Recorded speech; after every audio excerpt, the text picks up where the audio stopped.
Bismillahirrahmanirrahim. Alhamdulillahi rabbil alamin. Wassalatu wassalamu ala sayyidil mursalin wa ala alihi wa ashabihi wa man tabi'ahum bi ihsanin ila yaumiddin. Amma ba'd. Alhamdulillah, kita bersyukur kepada Allah Subhanahu wa taala karena hari ini kita dimudahkan untuk kembali melanjutkan pelajaran kita, yang mana pelajaran kita sempat terputus, ya, beberapa waktu sempat terputus, dan alhamdulillah hari ini kita bisa lanjutkan kembali pelajaran kita. Ya, untuk bukunya yaitu Metode Asy-Syafi'i, seperti yang sudah kita ketahui, ini adalah buku Iqra, ya, bisa dikatakan ini buku Iqra, yang mana buku ini diperuntukkan untuk antum, untuk Anda yang ingin bisa mengaji. Kemudian untuk materi kita, alhamdulillah sudah sampai pada mengenal harokat kasroh dan dhammah, yaitu pada pelajaran ketiga, halaman 8. Baik, sebelum kita lanjutkan, kita sedikit mengulang untuk materi kita yang telah lalu.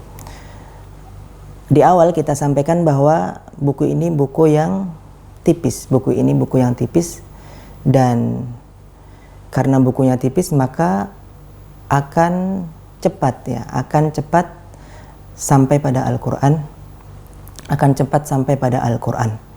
Ada 70 halaman itu dengan latihannya. Tapi kalau dihitung-hitung cuma 63 halaman, karena sisanya itu adalah surah-surah pendek yang digunakan untuk latihan, ya, 63 halaman kalau kita hitung atau kalau kita kalkulasikan, maka dia sebanyak 63 hari, ya, atau 63 kali pertemuan. Kemudian kalau kita bulankan menjadi 3 bulan, ya, 3 bulan selesai buku ini. 3 bulan selesai buku ini, setelah itu Al-Quran. Kemudian karena buku ini tipis, maka perlu untuk sedikit pemahaman, ya, di setiap bab, di setiap awal mula pelajaran itu ada materi yang harus kita kuasai, yang harus kita pahami, yang mana materi tersebut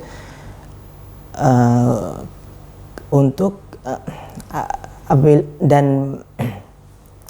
yang mana di setiap awal pelajaran di situ ada materi yang harus kita kuasai, yang mana hal tersebut berguna untuk ke tingkat yang selanjutnya, ya, berguna untuk kelancaran pada tingkat yang selanjutnya. Baik, untuk murojaah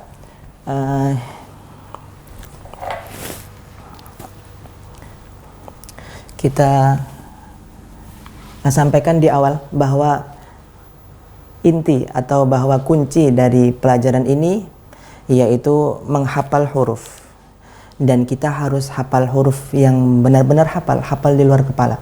Terkadang kita hafalnya itu adalah hafal yang pakai urutan, ya. Ada nggak yang pakai urutan? Misalkan alif, ba, ta, sa, jim, ha, kho. Itu hafal secara urutan, atau mungkin hafal secara nada saja, ngikuti nada di TV tertentu, kemudian kita lafadzkan. Kemudian untuk hurufnya itu sendiri kita tidak terlalu hafal. Misalkan seperti ini, kita disodorkan huruf seperti ini. Nah, kita belum tahu langsung huruf ini sebelum kita memulainya dari awal, dari alif. Kita lafadzkan secara diam-diam biasanya.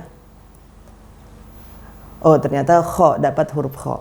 Dan ini namanya belum benar-benar hafal. Yang hafal apabila kita sodorkan suatu huruf, maka kita langsung tahu huruf tersebut adalah huruf kho, huruf tersebut adalah huruf zai, bukan diulang dari awal, seperti itu.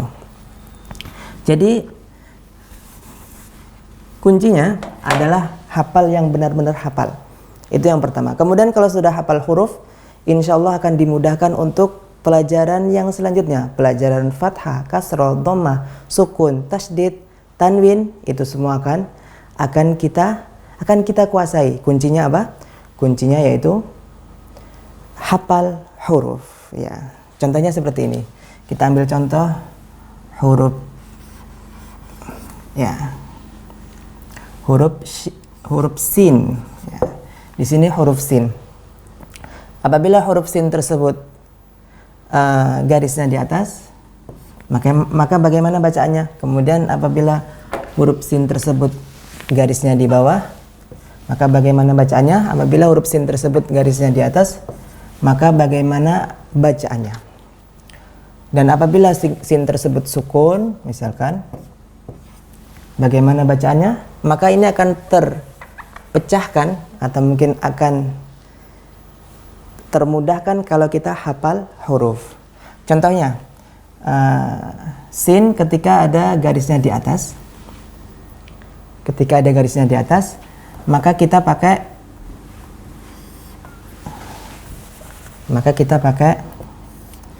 teori ini. Ketika garisnya di atas, bunyinya A, atau huruf yang kita ambil A. Kemudian ketika kasroh, maka ketika kasroh hurufnya I atau lafadznya I. Kemudian apabila dhamma, U. Nah, sin di sini dia garisnya di atas, maka kita ambil huruf ini. Kemudian caranya kita hapus dua huruf setelahnya, baru kita kasih angka A, sa. Ya, seperti itu.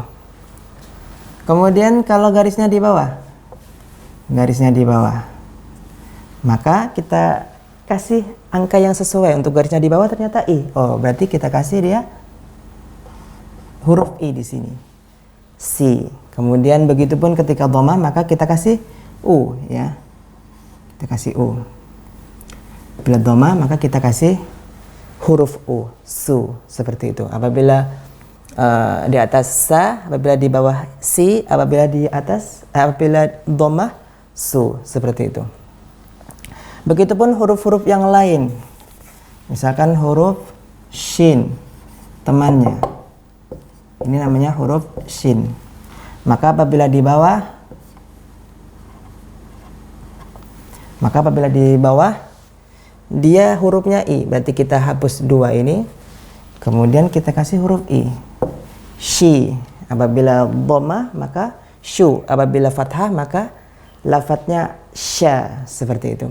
Jadi tujuan menghafal huruf ini adalah kita menginginkan atau supaya kita tahu huruf awal, ya. Dua huruf awal pada setiap huruf. Misalkan huruf H, huruf awalnya atau bunyi awalnya adalah H, seperti itu. Huruf shin, maka yang ingin kita pakai untuk harokat, maka bunyi sh, ya, seperti itu. Apabila huruf zai, maka yang akan kita ingat, yang harus kita ingat, yang akan kita pakai untuk digabungkan dengan harokat adalah huruf z, adalah suara z, seperti itu. Ini untuk harokat. Oh ya, ada sebagian huruf memang yang mana dia ketika fathah tidak A, dan ini perlu juga untuk diingat, ya, perlu juga untuk diingat supaya nanti nggak semuanya A, ya. Nanti ada beberapa huruf yang ketika fathah ini lafadznya O, ya. Ada 8 huruf. Kita sebutkan ada so, do, ya, to, zo, kemudian ko, kemudian kho, kemudian afwan, ini sod, dod, to, zo, qaf, kha, ghain, kemudian ro. Ini adalah 8 huruf yang apabila dia fathah, maka lafadznya tidak A, lafadznya tetap O. Misalkan sod, ketika dia ada garisnya di atas, lafadznya bukan sa, tapi so, ya, so. Kalau dod, ketika dia ada garisnya di atas, lafadznya bukan da, tapi do. Begitupun ini, ketika ada garisnya di atas, to. Garisnya di atas, zo. Ketika fathah, ko. Ketika fathah, kho, ketika fathah gho, dan ini ro.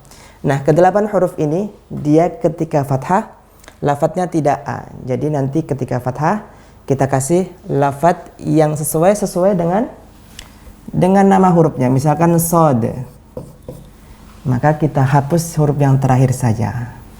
So, seperti itu ketika dia fathah. Ketika fathah. Apabila dia kasroh, maka sama lafadznya i, lafadznya u. Baik, ini untuk huruf-huruf yang mana ketika fathah dia lafadznya o. Kemudian juga ketika kita sudah hafal huruf, maka kita bisa pakai ketika dia sukun. Ya, ketika huruf tersebut sukun. Contohnya ada a, kemudian ada sin yang sukun. Bagaimana cara membaca huruf ini? Kita ingat kembali nama hurufnya. Caranya seperti ini. Apabila dia sukun, maka pertama-tama kita kasih dia harokat. Ya, harokatnya ini bebas, mau fathah, mau kasrah, mau dhammah. Kemudian kita lafadzkan asa. Kita tulis di sini asa. Kemudian karena dia sukun, maka yang namanya sukun itu mati ya, atau diam. Karena dia sukun, maka dia nggak bergerak atau diam. Karena diam, maka dia tidak ada lafadz a di sini, sehingga lafadznya as, seperti itu. As gitu. Kalau misalkan ini di bawah, ya, harokat kasroh, tinggal diganti ini ya, menjadi misalkan dia di bawah, kemudian kita kasih dia harokat fathah. Kita baca dulu seperti ini, Isa.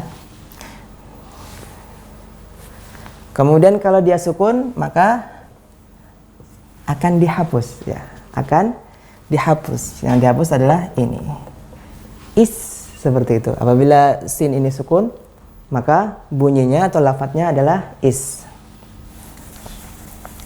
Begitupun huruf-huruf yang lain. Misalkan kita ambil contoh yang agak susah.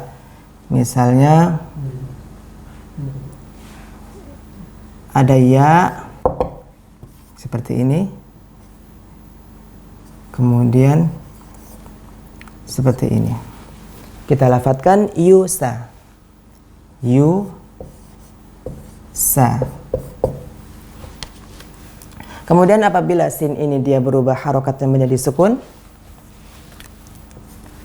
maka tinggal dihapus huruf yang terakhir. Bacanya adalah yus, seperti itu. Atau mungkin yang lain. Ro, kemudian ha. Kita tulis saja roha. Afwan. Roha. Kalau dia berubah menjadi sukun, haknya berubah menjadi sukun, maka kita hapus huruf yang terakhir menjadi roh. Cara bacanya atau lafadznya roh. Begitu. Jadi intinya kita harus hafal huruf. Nanti kalau sudah hafal huruf, apapun harokat huruf tersebut, sukun, tasdid. Ya. Coba kita coba yang tasdid. Misalnya ada seperti ini. Bagaimana cara baca yang seperti ini? Caranya adalah kita hapus dulu tasdidnya. Ya. Bacanya kalau tidak ada tasdidnya maka aba. Kemudian apabila huruf tersebut bertasdid, maka tinggal dikasih satu huruf di tengah, ya, huruf yang sesuai. Kalau ini huruf B berarti dikasih lagi B menjadi abba, ya. Atau contoh yang lain.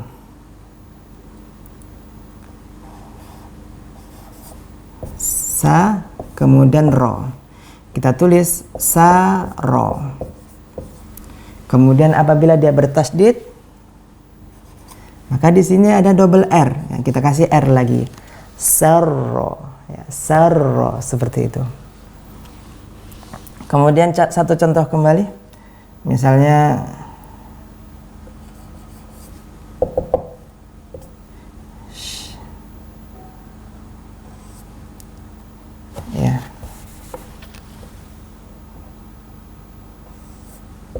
Ya.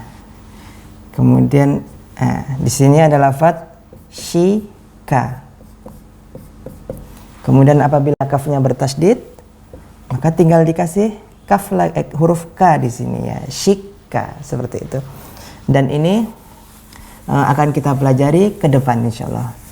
Modalnya hanya satu, yaitu hafal huruf. Ketika kita hafal huruf, maka kita insyaallah akan dimudahkan untuk ke materi yang selanjutnya. Wallahu a'lam bishawab. Kemudian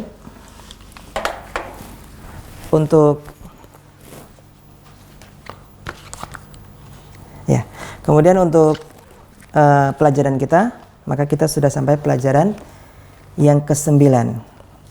Baik, untuk pelajaran yang ke-9 ini sangat mudah ya. Ini sangat mudah karena ini berurutan ya. Diurutkan hurufnya dari alif, ba, ta, sa, jim, ha, kho sampai huruf ya. Kemudian selain berurutan, harokatnya pun juga berurutan ya. Harokatnya setelah fathah kasroh, setelah kasroh dhammah. Ya, setelah a, i, setelah i, u, setelah ba, bi, setelah bi, bu. Insyaallah ini mudah. Yang sulit adalah yang di sebelahnya. Ya. Dan ujian yang sebenarnya itu sebenarnya adalah yang di sebelahnya, yang di sebelahnya. Karena nanti akan seperti ini. Misalkan dicabut huruf dha ya, yang berharokat kasroh. Kemudian dicabut lagi huruf ain misalkan yang berharokat fathah. Kemudian dicabut lagi huruf mim yang berharokat dhammah. Wah, ini bagaimana kita melafadzkannya? Maka dengan hafal huruf tadi ya. Karena ini kasroh berarti i, karena ini fathah ini a, karena ini dhammah maka u. Kemudian kita ingat hurufnya. Huruf dha berarti zi, kemudian huruf ain berarti a, huruf mim berarti mu, zi'amu, seperti itu. Dan ini perlu, sekali lagi perlu hafal huruf yang benar-benar hafal. Kemudian itu cara yang pertama. Sebenarnya ada cara lagi, dan ini cara yang kedua ini agak sedikit lambat ya, agak sedikit lambat dari cara yang pertama. Cara yang kedua adalah kita ingat dha ini ketika dia fathah ya, dha zi zu. Lafadznya seperti itu. Berarti kalau kasroh berarti zi. Jadi dari awal dulu dha zi. Oh, kita dapat sudah satu huruf zi. Kemudian a karena dia fathah mudah a. Kemudian kalau mim kita ambil dulu dari awal lagi. Mim berarti ma mi mu. Oh, karena dhammah maka mu. Dan ini agak sedikit lambat ya. Dha zi mikir dulu. Kemudian a karena fathah mudah saja a. Kemudian kalau mim diambil dari awal dulu, ma mi mu, berarti zi'amu, seperti itu. Ini yang untuk cara yang kedua, ini untuk yang belum benar-benar hafal huruf, yang belum benar-benar hafal huruf atau belum benar-benar menguasai a i u ini ya. Kalau fathah a, kalau kasrah i, kalau dhammah u. Kalau kita sudah menguasai, oh ya yang fathah itu pasti a, maka langsung a. Kemudian yang kasrah itu pasti i, maka langsung dilafadzkan zi. Kemudian yang dhammah itu pasti u lafadznya, maka langsung dilafadzkan mu, seperti itu. Adapun cara yang kedua, ini apabila antum masih menggunakan cara yang kedua, maka dikuatkan lagi untuk harokat ini. Oh ya, yang fathah a, yang kasrah i, yang dhammah u. Kemudian juga dikuatkan tentang atau masalah nama huruf ya. Kalau sudah kuat dua-duanya, insya Allah ini langsung dilafadzkan zi'amu, zi'amu, seperti itu. Baik, kita lafadzkan untuk halaman yang ke-9, dan ini kita sebutkan tadi mudah ya, mudah. Insya Allah ta'ala mudah. Ya. A'udzu billahi minasy syaithanir rajim.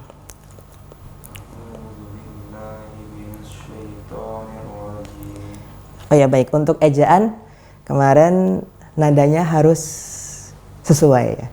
Dan ejaan kemarin kita sebutkan namanya ejaan at-tibyan. A, I, U, seperti itu ejaannya. Kita mulai. A, I, U, A, I, U. A, I, A, I, U. A, I, U. Baik. Babi, babi, bu, babi, bu. Babi, babi, bu, babi, bu. Tati, tati, tu, tati, tu. Tati, tati, tu, tati, tu. Sasi, sasi, su, sasi, su. Sasi, sasi, su, sasi, su. Jaji, jaji, ju, jaji, ju. Jaji, jaji, ju, jaji, ju. Hahi, hahi, hu, hahi, hu. Hahi, hahi, hu, hahi, hu. Ya, biasanya untuk huruf ha ini sering tidak nampak pada harokat kasroh atau pada harokat dhamma. Ya, dan kita mudah insya Allah untuk harokat fathah. Caranya gimana? Caranya kita latihan, kita latih dulu. Artinya kita harus mendapatkan bunyi seperti itu. Kalau sudah dapat bunyi yang seperti tadi, maka ketika dhamma insya Allah akan dimudahkan. Ketika kasroh akan dimudahkan. Hu, itu ketika dhamma. Hu, kasroh, hi, hi, seperti itu. Kita ulang.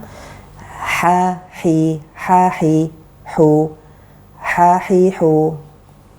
Hahi, hahi, hu, hahi, hu. Ahsant. Kho, khi, hu, kho, hu. Khohi, khohi, hu, khohi, hu. Naam. Kemarin kita sebutkan bahwa untuk huruf kho harus hati-hati terhadap garukan. Ya, bunyi itu kemarin kita bahasakan garukan ya, karena kita nggak punya bahasa yang pas untuk itu. Baik, untuk garukan tadi itu harus berhati-hati, jangan sampai terlalu kasar. Jangan sampai terlalu kasar karena ini tentu akan menyakiti tenggorokan kita. Kita lanjutkan. Dadi, dadi, du, dadi, du. Dadi, dadi, du, dadi, du. Untuk domahnya masih belum pas ya antum. Masih ke Indonesiaan. Yang Indonesia itu du. Ya, du. Yang benar du. Du. Da bukan da, bukan di, bukan du. Tapi dadi, du. Dada, dada. Bukan dada. Kalau Indonesia bisa kita samakan dengan huruf D. Kalau huruf D kita melafadzkan dal dengan huruf D, dapur, dua, duduk, itu berarti dalnya masih belum Arab. Artinya dalnya masih pakai lafadz Indonesia. Da bukan da. Kita ulang. Dadi, dadi, du, dadi, du. Dadi, dadi, du, dadi, du. Naam, ahsant. Zazi, zazi, zu, zazi, zu. Zazi, zazi, zu, zazi, zu. Rori, rori, ru, rori, ru. Rori, rori, ru, rori, ru. Ya, usahakan untuk ketika fathah ro-nya jangan monyong ya. Kalau monyong akan berbeda lafadznya. Seperti ini lafadznya. Ro, ro. Ya, harusnya tidak ro, tapi ro, ro. Contohnya ketika lafadz Ar-Rahmanir Rahim. Ar-Rah. Lihat, ar tanpa memajukan mulut. Kalau mulutnya maju, ar-rah. Nah, seperti bukan ro yang sebenarnya. Ya, ro-nya memang tebal, tapi cara menebalkannya bukan dengan memonyongkan mulut, bukan. Ketika dia fathah, ingat ketika fathah ro-nya tidak ketika ro-nya fathah mulutnya tidak monyong atau tidak maju. Zazi, zazi, zu, zazizu, zazi, zazi, zu, zazizu, sasi, sasi, su, sasisu, sasi, sasi, su, sasisu, shashi, shashi, shu, shashishu, shashi, shashi, shu, shashishu, sasi, sasi, su, sasisu. sosi, sosi, su, sosisu. Baik, tingkat kesusahan atau tingkat kesulitan pada huruf shad ini ketika dia kasrah dan ketika dia dhamma. Ketika kasrah dan dhamma maka kita harus menghadirkan sifat yang namanya itbaq. Ya, kalau nggak sifat itbaqnya ini nggak hadir, nggak ada, maka dia akan mirip dengan sin. Lihat sifat itbaq atau naik, lidah belakang yang naik, si, ya, si, ya, harus ada tebal-tebalnya seperti itu, bunyi yang berat seperti itu adalah akibat dari lidah belakang yang naik. Kalau fathah insya Allah tertolong dengan lafadz yang o, ya, nggak mungkin sama dengan sin karena sin lafadznya a, sa. Kalau shad lafadznya o, tapi bagaimana ketika kasroh, maka harus atau wajib menghadirkan sifat itbaq ini supaya nggak mirip dengan sin. Begitupun ketika dhamma, su, seperti itu. Kita ulang sekali lagi. So, si, su, si, su. Sosi, sosi, su, sosisu. Nah, agak sedikit kurang ya untuk itbaqnya, masih belum, lidah belakang masih belum naik. Nah, labas. Kita lanjutkan. Bo. Ya, ini untuk makhraj. Nah, ini pakai tepi lidah ya. Ingat, untuk huruf dhad ini kita harus pakai tepi lidah. Dan kita bisa milih ya, ini pilihan. Boleh tepi lidah sebelah kiri maupun tepi lidah sebelah kanan. Tepi lidah nempel atau menekan ke gigi geraham atas. Ya. Lihat. Bo. Kita tempelkan. Bo. Anda biasa ke sebelah kiri, adapun sebelah kanan Anda tidak terbiasa. Jadi ini menurut kebiasaan antum, atau ketika antum baru pertama mencoba, maka akan terasa. Nanti akan antum cari, akan antum merasakan kira-kira enak sebelah kiri atau enak sebelah kanan. Dicoba dua-duanya, oh ternyata enak sebelah kanan. Maka ya sudah, tepi lidah sebelah kanan nempel ke gigi geraham sebelah kanan atas, gigi geraham atas sebelah kanan. Atau dua-duanya. Ada orang yang Masya Allah ya bisa dua-duanya. Artinya tepi lidah kiri dan kanan sama-sama nempel ke gigi geraham atas kiri dan kanan. Dan ini hanya sebagian kecil yang bisa demikian, karena lidahnya itu bisa melebar, Taib, kita tempelkan untuk huruf dot kita pakai tepi lidah ya, kiri maupun kanan. Do, di, du, do, di, du. Do, di, do, di, du, do, di, du. Taib. Kalau pakai ujung lidah itu terdengar beda. Do, di, itu pakai ujung lidah. Itu yang pakai ujung lidah. Dan ini namanya membuat huruf dal. Ini pakai huruf dal. Ini pakai makhraj huruf dal. Membuat huruf dal yang seolah-olah seperti huruf dod. Jadi dalnya ditebal-tebalkan gitu. Kalau dia pakai ujung lidah. Walad do itu ujung lidah. Jangan pakai ujung lidah, tapi pakai tepi lidah. To, ti, tu, to, ti, tu. To, ti, tu, tu. Ya, untuk huruf to jangan sampai terlalu banyak angin. Jangan sampai berubah menjadi hamas. Kalau kita sebut tui, itu to-nya masih banyak angin. Walaupun sudah pas makhrajnya, tapi dari segi sifat masih belum benar. Jadi anginnya harus sedikit. Bukan berarti tidak ada angin sama sekali, bukan. Ada anginnya tapi tidak terlalu banyak. Tui, tui, ya, tu. Kita ulang. To, tui, to, tui, tu, to, tui, tu. To, ti, to, ti, tu, to, ti, tu. Ya, tipsnya supaya tidak terlalu banyak angin, kita tekan dengan kuat, kemudian kita harus yakin. Dari diri sendiri juga harus yakin bahwa dia pas makhrajnya, seperti itu. To, nah seperti itu. Jadi agak sedikit, agak sedikit berpikir sebentar, kemudian kita yakinkan diri, baru kita lafadzkan huruf tersebut. Tui, nah seperti itu. Wallahu a'lam bishawab. Kita lanjutkan. Zo, zi, zo, zi, zu, zo, zi, zu. Zo, zi, zo, zi, zu, zo, zi, zu. A, i, u, a, i, u. A, i, u.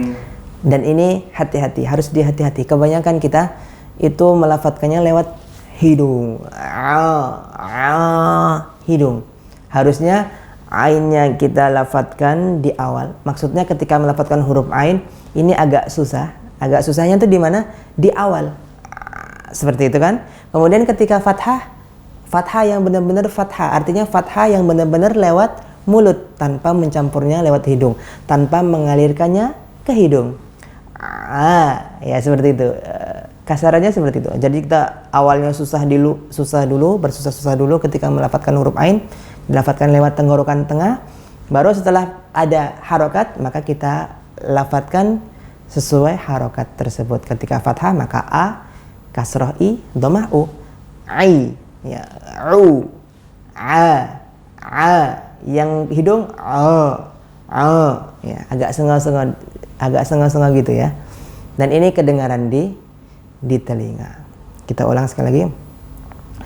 A, i, u, a, i, u. A, i, u, a, i, u. Baik. Gha, ghi, gu, gha, ghi, gu. Ro, ri, gu, gu. Baik. Fa, fi, fu. Fa, fi, fu. Fa, fi, fu. Fa, fi, fu. Ko, ki, ku. Ko, ki, ku. Ko, ki, ku. Ko, ki, ku. Hati-hati untuk huruf qaf, jangan terlalu banyak angin ya. Jangan ki atau ko, jangan. Tapi ki, karena dia jar, huruf yang jahar. Huruf yang jahar ini huruf yang sedikit angin. Ini salah satu cara untuk membedakan juga dengan huruf kaf. Ya, ini ini salah satu cara untuk membedakan huruf dengan huruf kaf, yaitu dengan mensedikitkan angin pada huruf qaf.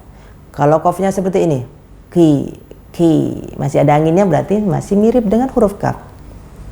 Artinya qaf tidak terlalu banyak angin, kalau kaf keluar banyak angin. Qafnya jangan terlalu banyak angin. Kita ulang. Ko, ki, ku. Ko, ki, ku. Ko, ki, ku. Ko, ki, ku. Ya, untuk kasroh masih ya, untuk kasroh masih. Caranya gimana? Caranya agak dibelakangkan sedikit, kemudian sama seperti to tadi. Kita yakinkan diri, baru kita lafadzkan. Ki, ki, ya. Ki, coba ki. Masih belum? Ki. Kebawahkan sedikit. Ki. Kebawahan lagi. Ki. Nah, sudah berkurang anginnya, tapi masih ada. Kita huruf yang selanjutnya. Kaki, ku. Kaki, ku. Kaki, ku. kakiku. Nah, mudah insyaallah untuk kaf. La li lali lu lali lu. La li lali lu lali lu. Ma mi mami mu mami mu. Ma mi mami mu mami mu. Na ni nani nu nani nu. Na ni nani nu nani nu. Wa wi wawi wu wawi wu. Wa wi wawi wu wawi wu. Ha hi hu ha hi hu. Ha hi hu ha hi hu. Ya yi yu ya yi yu. Ya yi yu ya yi yu. Ya yi yu. Ya yi yu ya yi yu. Ah, itu kayak sedikit belum jelas pada lafadz yi dengan yu. Jadi harus harus ada perbedaan. Ini untuk yi, ini untuk yu. Jangan ya yi yu. Nah, itu nggak jelas untuk permulaan huruf dhammahnya. Ya yi yu, ya yi yu. Kita ulang sekali lagi. Ya yi yu ya yi yu. Tayyib, ahsant. Allah yubarik fik. Baik, ini mudah untuk halaman 9 insyaallah mudah. Baik, untuk antum yang sudah benar-benar menguasai nama huruf dan harokatnya, misalkan harokat fathah sudah di luar kepala, fathah pasti A. Tapi ada sebagian huruf, 8 huruf tadi lafadznya O, so, do, dan seterusnya. Kemudian yang kasroh lafadznya pasti I. Kemudian yang dhammah lafadznya pasti U. Sudah di luar kepala untuk lafadz harokat ini, A, I, U ini. Maka dicoba untuk halaman 10, ya, halaman selanjutnya. Dan ini ana sebut sebagai ujian yang sebenarnya. Ya, ujian yang sebenarnya adalah pada halaman 10 ini. Misalkan kita ambil contoh baris ke 5 misalkan. Si, su, tui. Si, su, tui. Atau setelahnya. Ki, hu, mi. Ki, hu, mi. Nah, ini akan langsung kita lafadzkan dengan tepat kalau kita sudah hafal huruf dan kita sudah benar-benar menguasai A, I, U tadi. Untuk fathah A, kasroh I, dhammah U. Dan ini tentunya atas izin Allah Subhanahu wa taala biiznillah. Baik, untuk yang terakhir kita juga tidak lupakan berdoa, ya, berdoa kepada Allah Subhanahu wa taala semoga kita lekas diberikan kemudahan atau lekas diberikan kelancaran dalam membaca Al-Qur'an. Ya, semoga Allah mudahkan kita dalam melafadzkan ayat-ayat suci Al-Qur'an. Di dalam Al-Qur'an di surah Al-Qamar walaqad yassarnal Qur'ana lidzikri fahal mim muddakir. Dan telah kami mudahkan, sesungguhnya kami telah mudahkan, Allah telah mudahkan Al-Qur'an untuk dibaca, untuk dihafal, untuk dilafadzkan, untuk diamalkan, untuk ditadaburi. Nah, sudah Allah mudahkan. Ya, sehingga ini kembali kepada diri kita sendiri, bagaimana kita memanfaatkan kemudahan yang sudah Allah berikan, yaitu dengan banyak-banyak belajar. Wallahu a'lam bissawab. Kita cukupkan untuk pertemuan kita kali ini. Salah khilaf mohon maaf. Subhanakallahumma bihamdika asyhadu an la ilaha illa ant astaghfiruka wa atubu ilaik. Assalamualaikum warahmatullahi wabarakatuh. Terima kasih. Jazakumullah khairan wa barakallahu fikum. Video ini dibuat atas partisipasi dari donasi Anda. Semoga menjadi amal jariah bagi Anda semuanya.